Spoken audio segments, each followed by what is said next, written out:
So, going to game number 2.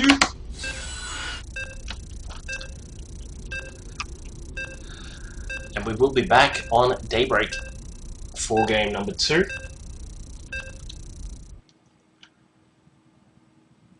Between these two very similar named players. Very sketchy. Not too bad though, I suppose. If they were the same race, then I'd be having issues and you know, I probably would have said, I'm not casting that, you guys go away. Cast it yourselves. But at the top right hand side, as our orange Zerg player yet again, it is Frenetic Arrays Fenner. And down at the bottom left-hand side, as our green Protoss, who threw out a very interesting build there, the gateway-based expand in the previous match, it is Feneth. Yeah, Rhubarb, yeah, because you totally meant to not put the word TIT in there, did you? You totally meant that. And it looks like Feneth's going to go for the same sort of thing yet again here. Would not be surprised to see just the same build, just because if, you know, if something ain't broke, don't fix it. But I would imagine that Fenner, our Zerg player, is going to be a little bit more on the ball with his scouting and just keeping an eye out for those extra gates coming along. Also, we'll want to check and see what's going on with the Cybernetics core, because of course those things are a big determinant of you know, what's going on with the Protoss player. So Feneth is going to go ahead and plop that gateway down just across to the side there. Of course, we probably expect you know, in a defensive sort of posture for Fenner, you would sort of expect him to have, you know, a couple of spines set up, just ready to go against the gateway pressure that comes along. Just because, you know, you want to try and utilize this very sort of small choke point that is in this sort of area here. But you know, as I said, you've just got to be right on the ball with actually seeing that that's coming. Of course, the first sign that you're going to see something like that is the lack of the expand down here at the natural. And of course, another sign is that you know, you've got to keep an eye on what units are popped out right at first. Sure you do, Rhubarb. You totally meant to write that. But there it is again, the Cybernetic Skull going down. Not afraid of the need to wall here, as we said in the previous game. You know, the secondary option is to also just is to put down the pylon at the front there, and you can wall it off as like a bit of a safety measure. And wow, Fenner is definitely worried about what could go on. He actually scouted down here in this sort of path with that drone there, just to keep an eye on if something fishy was about. But he has just gone for a pretty reasonable opening here with the hatch going up, and of course the spawning pool just about to finish up. Gas also is being built right now. So I would imagine that Fenner is going to go for a little bit quicker with his speed here, as opposed to the previous game where it came quite a lot later. Zealot has now popped out for Feneth, and he's going to head across the map. What he wants to do is just have a quick check of whether the third is there, and of course, you know, if he can get inside, maybe get a couple of shots off on the first queen that's out here, or anything like that. And like clockwork, Feneth pulls the probe away from the Xel'Naga watchtower, and is just in time to put that Nexus down. My God, this guy, his timing is just fantastic with that. He is going to head across to the watchtower here. The Zealot just coming along, going to take some shots at that Zergling. Cuts him up to pieces and gets ready for some Zergling barbecue. But Fenner continuing to get a couple of lings out. He's just got a little bit of you know, worry about what's going on. There is the gas is just about to pop up to 100. I'm assuming that the first gas is just going to go straight into that link speed right here, right now. Bam.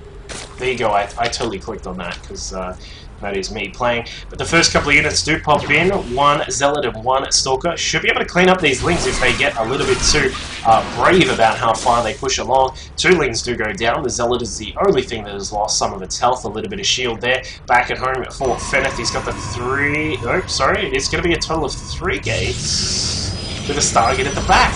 Alright, he's changing things up. He's put that fear into Fenner there, where he said, you know, I could be doing that same sort of build as last time. And, you know, Fenner has already made some changes to the way he's played. He's got a bunch of links that have just popped out. He's, of course, also got the link speed quite a lot earlier. His third base has only just gone up right now. So Fenner has really adapted the way he's played to try and deal with this Protoss player who is doing a little bit more of an unorthodox style. And Fenner is quite supply blocked right now, which is, well, I suppose it's not going to matter too much. He's got 9 drones popping out. An Overlord is just on the way as well. Roachborn has also gone down, and he's just preparing, as we said, for any possible you know, thing that might come along. And now the beauty of the way that Feneth has constructed this is that his Stargate is far, far away. His Stargate is all the way back here. He's going to go for a Phoenix-based opening. We'd expect to sort of see around about 4 to 5 of those Phoenix pop out before he actually reveals that they're there. Of course, when you have 5 of them, you can lift up the Queen and take her down. You can also deal with things like, you know, you can get rid of some of these drones here, and of course you can approach from the back and come in there and do some damage to the mineral line. And you know, it's a really nice, nice economic, friendly way to play as well, because he should be able to expand behind all of that if he so desires. Well, we do have a couple of these, you know, just the sentries. No upgrades at the moment, of course, because he is investing in that Stargate. Of course, if you're investing in, especially if you're going to go try and get these Phoenix out extremely quickly, you're really not going to have the capability, particularly in the gas department, to get the upgrades going. But he does actually save a little bit right now and does get that started. So Fenner, back at home from him. He's up to 55 drones now, a little bit further behind where you would normally expect a player to be on this map. But of course, as we said, that very early pressure has forced Fenner to sort of step back and sort of just prepare for these possible things that might be coming along. And now with his lair just on the way, just over halfway done, we'll see how he goes after this. But the Phoenix are on the move. We got 4 of those guys, and an extra one is also on the way. Being rallied, where is he? Alright, he's going down here. He's just going to check out and get rid of the Overlord just up at the top left-hand side. Fenner just going to have a quick look and see, is the expansion there? Nope, not yet. He's not going to be worried about anything along that.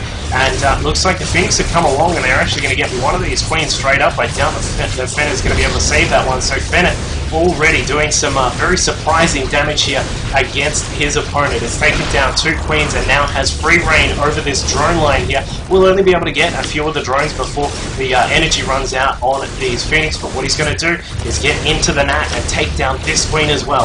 And Fenner, meanwhile, he's just trying to test, is there room here to go and do some damage, but unfortunately not. Fenner is just absolutely on the ball with his approach into this game right now. And it looks like some of these Overlords are being absolutely decimated here. This is not going to supply block Fenner just as of yet, but it will, you know, it will make him spend a little bit more on those Overlords to make sure that he is, well, that he sort of has enough supply to go around.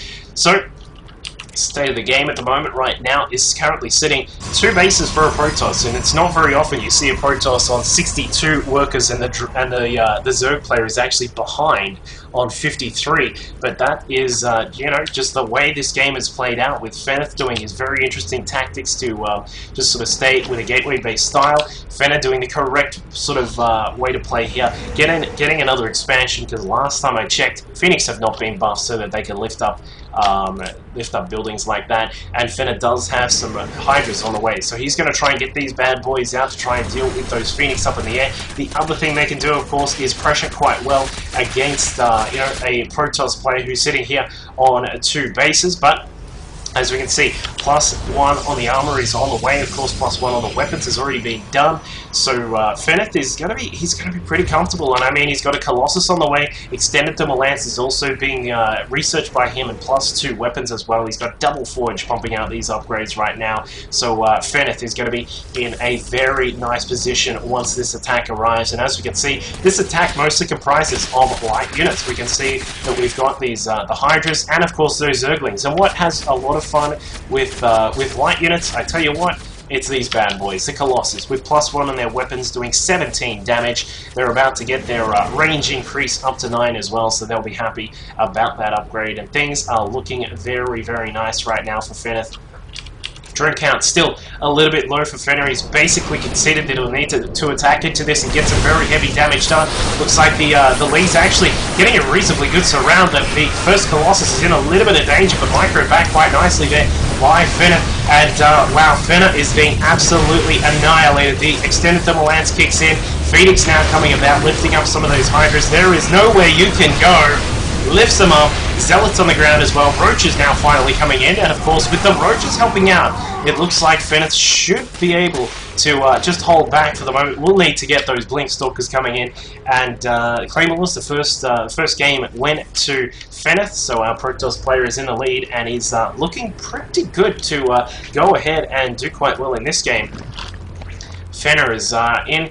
You know, he's sort of just reacting with these Roaches to saying, alright, you've got a lot of Colossus, you've invested a bit in the Colossus, the Phoenix as well, there aren't too many Stalkers, but Blink has now just kicked in. +2 to weapons is also on the just on the scorecard there, and that's about to jump in. The Phoenix coming along, lifting up some of those Roaches, and they will be able to take most of them down, in fact all of them, and Feneth is still sitting here on 3 bases, 74 probes, 2k income, and Fenner is, well, he's still just trying to recover his position here. These attacks are not necessarily meant to destroy his opponent or cripple his opponent. What he wants to do is just sort of make it so that this death ball of the Stalkers and the Colossus does not grow at an extremely crazy rate, because of course when you're dealing with a Protoss player who's up to 3 bases, he can do this. He can throw down all sorts of gateways. We've got well, upwards of how many in total? We've got about 9 gateways in total, of course not counting the fact that he's able to bring in some Colossus. We've got double upgrades at a time going,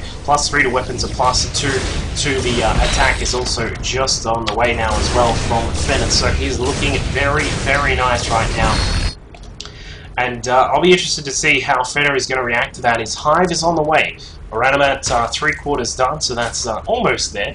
But where are the infestors? I'm a little bit curious about where those bad boys are. It looks like, well, you know, with the Phoenix out, what I'd really expect Feneth to do, I'd expect him to save these Phoenix, so keep them around for the moment. And once the infestors come out, if they come out, I'm still very surprised that Fenner has not even glimpsed at the infestation pit. As you can see, no pathogen glands at all. So the fact that there are all of these Stalkers, 4 Colossi with 102 on their upgrades, about to be 203, are now pushing across the map. They're going to make sure that there is no impeding units inside the main base here. I think that was the Phoenix, no, it was just Fenner just running around the map. He only has these Roaches and these Lings. 59 Lings, yes, but unfortunately 59 Lings does not do too well against 4 Colossus, and all of these Stalkers now just roaming across the map, and a GG from Fenner. Doesn't even need to worry about battling there. Very, very strong play from Feneth. He's reacted quite well to everything that went on. Opened with that slightly unorthodox style again, but changed it around and sort of made his opponent think that he was going to go for a very heavy gateway-based opening, but no, a little bit different this time. Change things up, get some Phoenix out, do some harassment, kill those queens, and puts himself in a really nice spot. So that was it for that best of 3. So Feneth will go through, taking down one of the top Zerg players in C, and Fenner will unfortunately have to try again.